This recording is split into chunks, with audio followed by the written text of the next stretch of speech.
guys, welcome to my home. I'm here in my backyard on my hammock, my favorite place. I just wanted to take a few minutes to encourage you. We're going to resume our study of James tomorrow. We'll be looking at James 3, 1 and 2, but I wanted to take a moment just to share with you something that the Lord has been laying on my heart this last week, and it's just been so encouraging to me, and that is the word remember.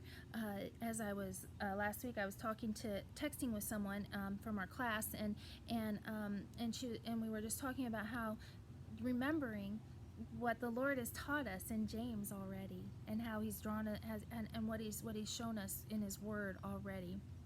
And then I was listening to a sermon by Tim Keller, and it said, when you're going through a trial, to remember.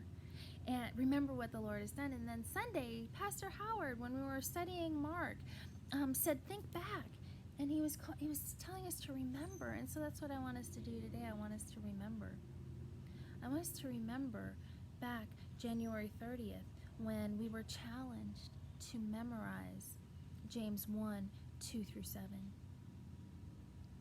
And how we were challenged to memorize and to meditate on that. You know, dear brothers and sisters, whenever trouble comes your way, let it be an opportunity for joy. For when your faith is tested, your endurance has a chance to grow.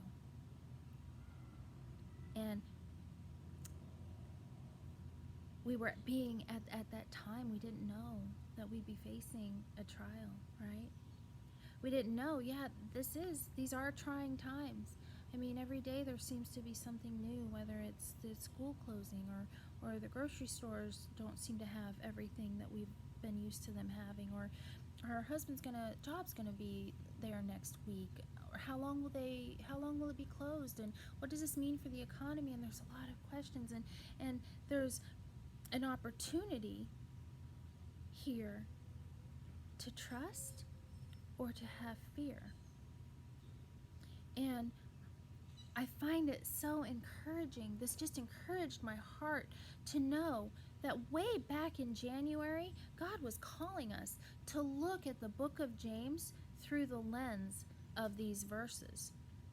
So every week, every 2 weeks, we're coming together and we're talking about what the Lord has shown us through His Word, like about testing and about trials and about endurance and being steadfast and about becoming more like Jesus and in maturity and growing to be more like Him. And then how do we find joy in these testings and trials? God was bringing us, was even back then, was preparing us for where we are now. And I just find that so encouraging. And that helps me not to be afraid, because I know that the Lord is going to prepare us for whatever lies ahead. Even now, He's preparing us for whatever's next. I was talking to my sister-in-law this week, and she said something so profound when she was talking about being afraid, and she said, this is what she said. She said, when I'm afraid of the future, that fear is not from God, it's from Satan. Because every time I face something that I should truly be afraid of, the Lord has given me the strength to get through it. I love that.